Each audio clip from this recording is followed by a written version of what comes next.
Hello guys, welcome back to our channel Science Tracker. Guys, this is our last topic of class 12 chapter 4. This is about infertility. Guys, बहुत important topic है ये इस chapter का और बहुत ज्यादा जो congested कर देते हैं वो करते हैं इस paragraph में. ठीक है, so इस paragraph को मैंने यहाँ पर explain किया है बहुत ही easily. I hope and I believe, not only hope, I believe कि ये देखने के बाद ना आप का जो कंफ्यूजन है वो टोटली दूर होने वाला है. ठीक है, सो सबसे पहले मैं आपको बता दूं इनफर्टिलिटी में ये जो आपको स्टार्टिंग में बोल रहा है पैराग्राफ में बोल रहा है कि अगर आप इस चैप्टर में इनफर्टिलिटी को छोड़ देंगे तो आपका रिप्रोडक्टिव हेल्थ वाला चैप्टर कंप्लीट नहीं हुआ है, तो आपको ये पढ़ना जरूरी है. और बोल रहे हैं इंडिया में बहुत सारे लार्ज नंबर ऑफ कपल्स हैं जो कि इनफर्टाइल होते हैं, मतलब अपने बच्चे पैदा नहीं कर पाते.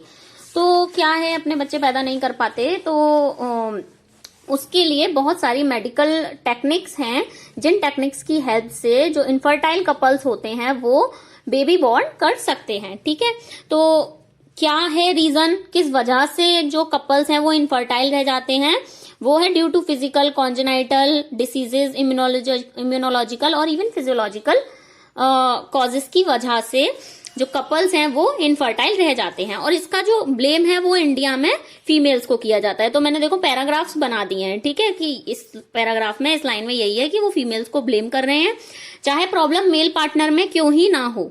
और इसके लिए बहुत सारे इनफर्टिलिटी क्लिनिक्स हैं जिन क्लिनिक्स पे जाकर पता किया जा सकता है कि प्रॉब्लम जो है वो मेल में है या फीमेल में है और उसको सही किया जा सकता है. अब सही कैसे किया जा सकता है, प्रॉब्लम तो है ऑब्वियसली, तो कपल इनफर्टाइल रहेगा, बेबी बॉर्न नहीं कर पाएगा, तो उसके लिए कुछ असिस्टेड रिप्रोडक्टिव टेक्नोलॉजीज होती हैं जिनकी मदद से बेबी को बॉर्न किया जा सकता है. ठीक है, सो वो क्या है, दो प्रोसेस हैं असिस्टेड रिप्रोडक्टिव टेक्नोलॉजी में, एक है इन विवो और इन विट्रो.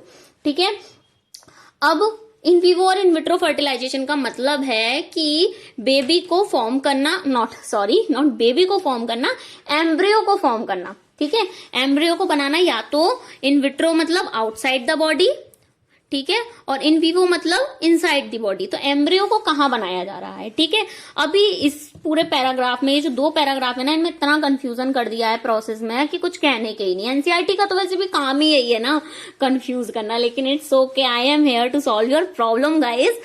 मैं आपको बताती हूँ बहुत ही आसान तरीके से कि आप कैसे कर सकते हो. देखो आप थोड़ा सा इसको जरा सा छोड़ो और इधर नोट्स की तरफ ध्यान दो. सारी जितनी भी टर्मिनोलॉजी है मैंने उनको कवर किया है यहाँ पर. ठीक है, और मैं आपको बताती हूँ इन विट्रो फर्टिलाइजेशन और इन विवो फर्टिलाइजेशन में जो आईसीएसआई है, ये देखो आईसीएसआई, ये रहा इंट्रासाइटोप्लाज्मिक स्पर्म इंजेक्शन. ठीक है, आईसीएसआई प्रोसेस क्या है, ये इन विवो फर्टिलाइजेशन है. कैसे है, बीच में से मैंने उठाया है जिससे आपको क्लियर बहुत आसानी से हो जाएगा. ठीक है, लाइन बाय लाइन तो मैं आपको पढ़ाती हूँ, लेकिन यहाँ पर लाइन बाय लाइन पढ़ाने का कोई मकसद नहीं है, कोई फायदा नहीं है, इसलिए मैं आपको यहाँ पर लाइन बाय लाइन नहीं पढ़ा रही. ठीक है, आईसीएसआई का मतलब क्या होता है कि स्पर्म को डायरेक्टली इंजेक्ट किया जाता है ओवम में. ठीक है, अब ये इन विट्रो फर्टिलाइजेशन है, मतलब बॉडी के बाहर हो रहा है, लेबोरेटरी में हो रहा है. ठीक है, स्पर्म को और ओवम इन दोनों को लेबोरेटरी में मिलाया जा रहा है और एम्ब्रियो को बनाया जा रहा है. अब जब ये एम्ब्रियो बन गया तब इस एम्ब्रियो को फीमेल की बॉडी में इंसर्ट किया जा रहा है. मतलब ये एम्ब्रियो को बनने के बाद आईयूटी मतलब ट्रांसफर किया जा रहा है एम्ब्रियो को यूट्रस के अंदर, जो कि यहाँ पर है, मेथोडोलॉजी दी गई है आईयूटी की सबसे ऊपर ही, ये रहा आईयूटी, इंट्रा यूटराइन ट्रांसफर. ठीक है, जब एम्ब्रियो बन गया उसको हमने क्या किया, फीमेल की बॉडी के एम्ब्रियो में, नॉट एम्ब्रियो में, फीमेल की बॉडी के यूट्रस में इंसर्ट कर दिया उस एम्ब्रियो को. ठीक है, इन विट्रो फर्टिलाइजेशन हो गया. अब है इंट्रा यूटराइन इंसेमिनेशन. ठीक है, ये रहा सबसे लास्ट में जो दे रखा है इंट्रा यूटराइन इंसेमिनेशन. ये क्या है, ये है इन विवो फर्टिलाइजेशन. और गिफ्ट GIFT, ये दोनों जो है इन विवो फर्टिलाइजेशन के पार्ट हैं. देखो एक सबसे नीचे दिया हुआ है IUI इंट्रा यूटराइन इंसेमिनेशन और एक दिया हुआ है गिफ्ट GIFT ऊपर ही दिया हुआ है. ठीक है, और ये जो है ना जिफ्ट और IUT, ये दोनों गाइस बिल्कुल अलग टर्मिनोलॉजी हैं. ये कोई इन विवो और इन विट्रो फर्टिलाइजेशन के टाइप्स नहीं हैं. ये तो सिर्फ एम्ब्रियो को और जाइगोट को यूट्रस के अंदर या फिर फैलोपियन ट्यूब के अंदर इंसर्ट करने का प्रोसेस है। ये एक प्रोसेस है कि हम जाइगोट को इंसर्ट कर रहे हैं या फिर एम्ब्रियो को। अगर जाइगोट को इंसर्ट करेंगे तो फैलोपियन ट्यूब के अंदर करेंगे, एम्ब्रियो को इंसर्ट करेंगे तो यूट्रस के अंदर करेंगे। ये दोनों सिर्फ एक प्रोसेस है, ठीक है। बाकी के बच्चे ये 3 टर्मिनोलॉजी, एक गिफ्ट और एक ICSI और एक IUI, ठीक है। ये 3 प्रोसेस हैं जिसमें आप बताओगे कि हम इनविट्रो फर्टिलाइजेशन कर रहे हैं या इन विवो। इनविट्रो बता दिया मैंने आपको, इन विवो में बचा आपका IUI, इंट्रा यूटेराइन इंसेमिनेशन, ठीक है। इंट्रा यूटेराइन इंसेमिनेशन में क्या होता है, स्पर्म को पूरे सीमन को ही वजाइना में इंसर्ट किया जाता है या फिर यूट्रस में डाला जाता है फीमेल के। अब क्या है, जब हमने सीमन को इंसर्ट किया है फीमेल की बॉडी के अंदर, तो जो एम्ब्रियो बनेगा वो बॉडी के अंदर ही बनेगा। तो बॉडी के अंदर अगर एम्ब्रियो बनता है तो उस प्रोसेस को इन विवो फर्टिलाइजेशन कहते हैं, ऑब्वियसली, राइट ना। तो ये क्या हो गया, intrauterine insemination, in vivo fertilisation.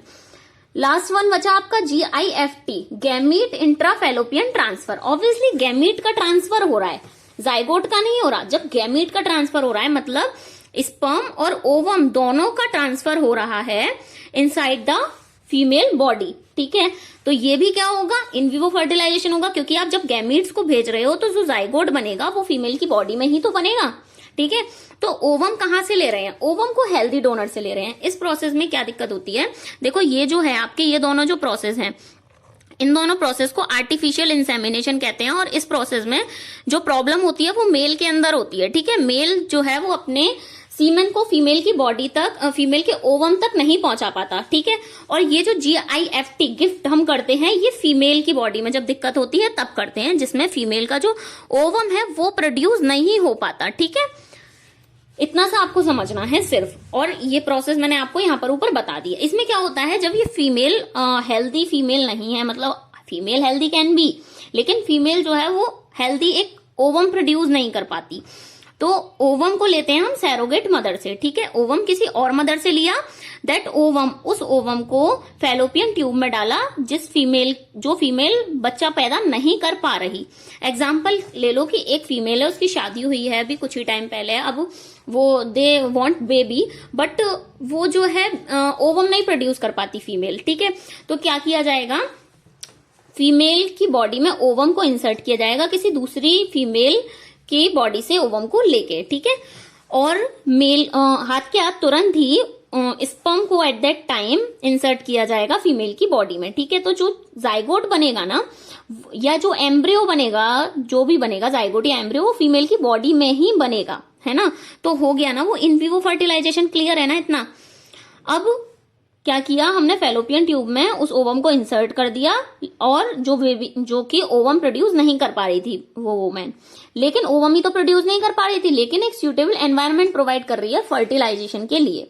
Guys अभी तक ऐसी कोई टेक्नोलॉजी नहीं है कि जो है एम्ब्रियो बनाने के बाद, जाइगोट से एम्ब्रियो बनने के बाद उसको, बेबी को भी लेबोरेटरी में बनाया जाए, ऐसा कोई प्रोसेस नहीं है अभी तक, ठीक है। सिर्फ इतना ही प्रोसेस आ पाया है कि हाँ एम्ब्रियो को लेबोरेटरी में बनाया जा सकता है, ठीक है। तो एम्ब्रियो के बनाने के बेसिस पर ही इन विट्रो और इन विवो फर्टिलाइजेशन 2 होते हैं, जिनको मैंने यहाँ पर आपको पूरी तरह से एक्सप्लेन कर दिया। इसके बाद ये जो पूरा प्रोसेस दिया हुआ है वो बहुत ही इजी है, कुछ नहीं है, सिर्फ इतना बोल रहे हैं कि ये जो टेक्नोलॉजी हैं उनको आप अगर कराएं तो एक प्रोफेशनल मेडिकल प्रोफेशनल से ही कराना चाहिए, और अच्छे इंस्ट्रूमेंट्स का यूज किया जाना चाहिए। ये फैसिलिटी जो है सभी कंट्रीज में बहुत अच्छी तरह से अवेलेबल नहीं है, अफोर्डेबल भी नहीं है, थोड़ा महंगा होता है, इसमें इमोशनल रिलीजियस व्यूज भी आ जाते हैं।